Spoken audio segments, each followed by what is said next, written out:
स्वागत है आप सभी का दोस्तों मेरे YouTube चैनल पर। मैं हूँ रोमल शाह और आज आपको एक कहानी सुनाने वाली हूँ जिसका नाम है भूतिया हॉस्टल की रात। तो ये कहानी मैंने रेडिट से ली है और इसके यूज़र आईडी का नाम है ग्लिड्स। तो आइए मैं आपको ये कहानी सुनाती हूँ। ये कहानी थोड़ी सी डरावनी तो है ही, बाकी आप सुनिए। ये घटना तब की है जब मैं अपने कॉलेज के हॉस्टल में रहता था। हमारा हॉस्टल एक पुरानी रहस्यमयी इमारत थी जिसमें रात के अंधेरे में अजीब अजीब आवाज़ें सुनाई देती थीं। हॉस्टल के पीछे एक घने पेड़ों और झाड़ियों का जंगल था जहाँ कोई रोशनी नहीं थी और रात होते ही वहाँ एक भयानक सन्नाटा छा जाता था। हमारा कमरा हॉस्टल के पहले मंजिल पर आखिरी कोने में था। कमरे को 4 हिस्सों में डिवाइड किया गया था ताकि 4 लोग आराम से रह सकें। उस रात कमरे में 4 लोग थे। मैं और एक और दोस्त सो रहे थे जबकि बाकी 2 लोग एक ही बिस्तर पर लेटे हुए आपस में कुछ बात कर रहे थे। एक बिस्तर खाली था। रात आधी से ज़्यादा बीत चुकी थी और चारों ओर घुप अंधेरा था। कमरे की बत्तियां भी बंद थीं और खिड़की से बाहर देखने पर सिर्फ पेड़ों की काली परछाइयां नज़र आ रही थी। अचानक मुझे ऐसा एहसास हुआ कि मैं दरवाजे के पास खड़ा हूँ और कमरे की बत्तियां जल उठीं। मैंने देखा कि जो 2 लोग बातें कर रहे थे उनमें से एक ने मुझसे पूछा, तुम्हें पानी चाहिए? मैंने हाँ कहा और पानी पिया और वापस से सो गया। अगले दिन जब मैं उठा तो उन्होंने मुझसे पूछा, तुम्हें कल रात की कुछ याद है? मैंने जवाब दिया कि मुझे बस इतना याद है कि मैं उठकर पानी पीने गया था और फिर सो गया। लेकिन उन्होंने जो कहा उसने मेरे होश उड़ा दिए। उन्होंने बताया कि जब मैंने उनसे पानी मांगा था तब कमरे में घुप अंधेरा था। मैं सोते सोते उनके पास गया और उनसे पूछा, तुम्हें पता है इस कमरे में कितने लोग हैं? उन्होंने जवाब दिया 4, लेकिन मैंने कहा नहीं, यहाँ 5 लोग हैं और खाली पड़े बिस्तर की ओर इशारा किया। उन दोनों को मेरी इस अजीब हरकत पर शक हुआ और उन्होंने फटाफट लाइट जलाई। उन्होंने बताया कि मेरी आंखें पूरी तरह बंद थीं और लाइट जलने पर ही मैंने उन्हें खोला। इससे भी डरावनी बात ये थी कि कमरे के बीच में टेबल और कुर्सियां रखी थीं, लेकिन मैं उनसे टकराए बिना एकदम चुपचाप उनके पास पहुंच गया। उस रात के बाद मैं कुछ दिनों तक पूरी तरह से हिल गया था। मैं इतना डर गया था कि मैं अपने दोस्तों के कमरे में जाकर सोने लगा। लेकिन ये कहानी यहीं ख़त्म नहीं होती। अगली रात जब मैं अपने दोस्तों के कमरे में सो रहा था, मुझे लगा जैसे कोई मेरे पास खड़ा है। मैंने धीरे धीरे आंखें खोली, लेकिन कमरे में कोई नहीं था। लेकिन मुझे महसूस हुआ कि कोई वहाँ था, कोई अदृश्य ताकत जो मुझे देख रही थी। मैं पूरी तरह से डर गया और पूरी रात सो नहीं पाया। फिर कुछ अजीब घटनाएं होने लगीं। हमारे कमरे में रात के वक्त दरवाज़ा अपने आप खुल जाता और खिड़की के बाहर से किसी के चलने की आवाज़ें सुनाई देती थी। कई बार हम सोते सोते अचानक उठ जाते, जैसे किसी ने हमें झकझोरा हो। एक रात मैं और मेरे दोस्त जागते हुए बिस्तर पर लेटे थे जब हमने दरवाजे के पास किसी की परछाई देखी। वो परछाई बिल्कुल साफ थी, लेकिन जैसे ही हमने लाइट जलाई वो गायब हो गई। हम सभी बुरी तरह से डर गए थे और अगले दिन हॉस्टल के वार्डन से इस बारे में बात की। वार्डन ने हमें बताया कि वो कमरा सालों से बदनाम था। वहाँ पहले भी कई छात्रों के साथ ऐसी अजीब घटनाएं घट चुकी थीं। कुछ लोग कहते थे कि वो हमारा कमरा भूतिया था और वहाँ कुछ अनजानी आत्माएं रहती थीं। वार्डन ने हमें वो कमरा बदलने की सलाह दी और हमने बिना कोई देर किए अपना कमरा बदल लिया। हालांकि हम नए कमरे में चले गए थे, लेकिन उस रात की यादें हमारे दिलों में आज भी ताज़ा हैं। वो हॉस्टल और वो कमरा अब भी हमारे कॉलेज के छात्रों के बीच डर और रहस्य का विषय बना हुआ है। कहते हैं कुछ कहानियाँ और कुछ जगहें ऐसी होती हैं जिनसे बचकर रहना ही बेहतर होता है, क्योंकि कभी कभी अंधेरे में छुपे सच को जानना आपके लिए अच्छा नहीं होता। तो ये कहानी थी दोस्तों। ये कहानी आपको कैसी लगी मुझे ज़रूर कमेंट में बताना। अब शुरू करते हैं दूसरी कहानी। तो ये कहानी चेन्नई की कहानी है और पोस्ट करने वाले का जो आईडी है रेडिट का वो है ब्लेस्ड सोल।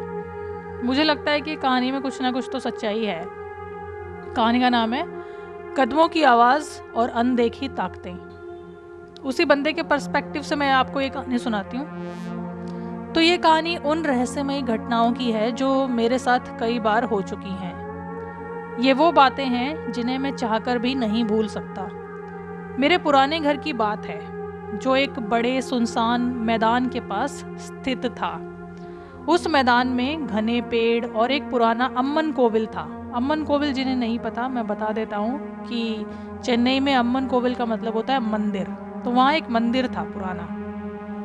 रात के समय जब हम सोने जाते तो अक्सर ऐसा लगता है कि कोई व्यक्ति चूड़ियों की आवाज़ के साथ हमारे घर के आसपास चल रहा है। तो हमें लगता है कि शायद कोई औरत चल रही होगी। शुरू शुरू में हमने इसे अनसुना किया, लेकिन धीरे धीरे ये आवाज़ें तेज़ और साफ सुनाई देने लगी। एक रात जब मैं अपने कमरे में सो रहा था, मुझे ऐसा महसूस हुआ कि कोई मेरे बिस्तर के ऊपर से मुझे छू रहा है।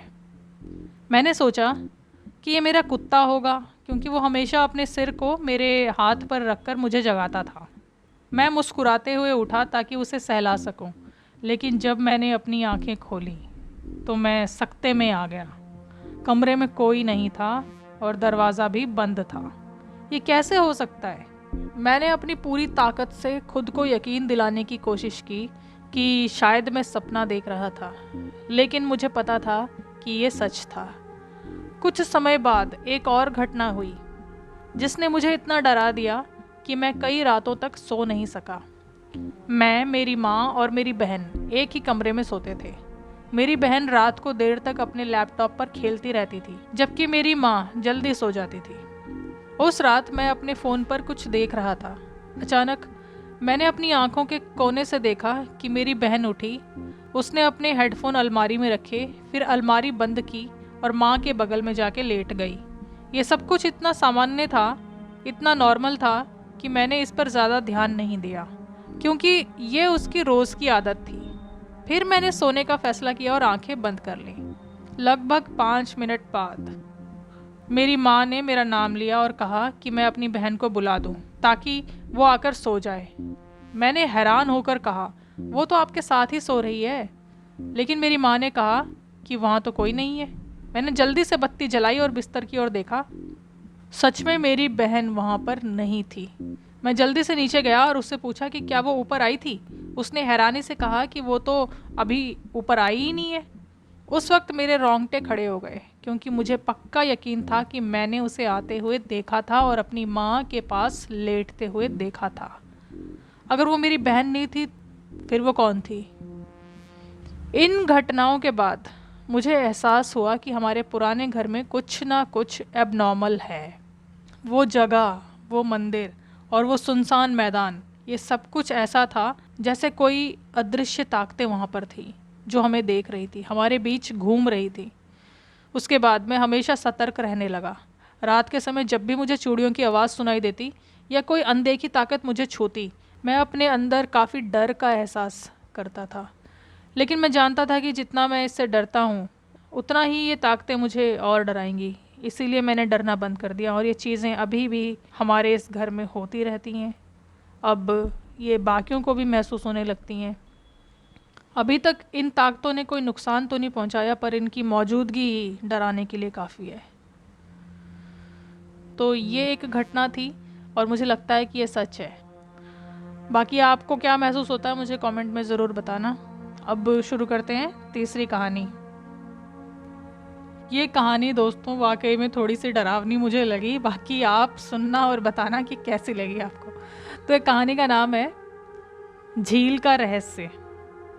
इस कहानी को मैंने रेडिट से लिया है और मैं उन्हीं के पर्सपेक्टिव से आपको ये कहानी सुनाऊंगी। ये कहानी मेरे पिता की है जो 1980 के दशक में घटी थी। ये घटना ऐसी है जैसे किसी फिल्म से निकली हो, लेकिन ये पूरी तरह से सच्ची है।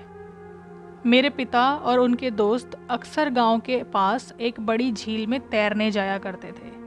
आप लोगों को पता होगा कि उस समय लोगों को तैरना आता था और झील, नदी जो भी मिले वो वहाँ पर तैरते थे और बहुत इंजॉय करते थे। तो उस झील का पानी एकदम साफ था और गर्मी के दिनों में वहाँ तैरना उन्हें बहुत पसंद था। झील के पास ही एक पुराना मंदिर था जिसके बारे में लोग कहते थे कि वो शापित है। लेकिन मेरे पिता और उनके दोस्तों को इन सब बातों पर कोई यकीन नहीं था। उन्होंने एक खेल बना रखा था जिसमें सबको झील के नीचे तक गोता लगाना होता था और जो सबसे पहले पानी के नीचे से रेत उठाकर वापस आता वही विजेता बन जाता था। ये खेल उनके लिए रोमांचक था और वे हर बार इस खेल को खेलते थे। एक दिन जब वो सभी दोस्त झील में तैर रहे थे, उन्होंने अपना वही खेल खेला। मेरे पिता ने भी गोता लगाया और झील के तल तक पहुंचने की कोशिश की, लेकिन इस बार कुछ अजीब हुआ।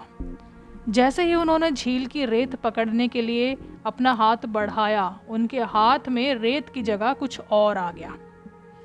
वो एक लंबे काले बालों का गुच्छा था। पहले तो उन्होंने सोचा कि शायद ये किसी पेड़ की जड़ या कुछ और होगा, लेकिन जैसे ही उन्होंने और ज़ोर से खींचा, उन्हें महसूस हुआ कि ये बाल किसी के सर से जुड़े हुए हैं।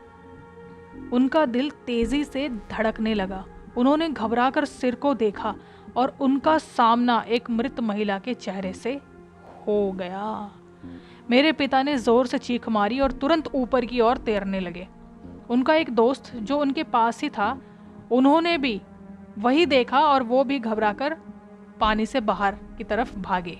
दोनों किसी तरह झील से बाहर आए और दोस्तों को इस बारे में बताया। झील के बाहर निकलते ही सभी दोस्तों में हड़कंप मच गई। उन्होंने तुरंत घर की ओर दौड़ लगाई और जाकर इस घटना की सूचना सबको दी। कुछ घंटों बाद पुलिस आई और झील की तलाशी में लग गई। उन्होंने उस महिला का शव बरामद किया उस झील से, जिसे पिछले कुछ हफ्तों से लापता बताया जा रहा था। इस घटना के बाद मेरे पिता बहुत विचलित रहने लगे। उन्हें झील का पानी और वहाँ की हरियाली अब डरावनी लगने लगी थी। वो जब भी झील के बारे में सोचते, उनके दिमाग में उस महिला का चेहरा सामने आ जाता। कुछ हफ्तों बाद मेरे पिता एक दिन किसी काम से घर वापस लौटे।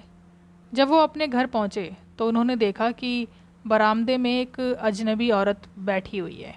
उसके लंबे काले बाल उसके चेहरे को ढके हुए थे। उनके कदम ठिठक गए। वो समझ नहीं पाए कि ये औरत कौन है और यहाँ क्या कर रही है।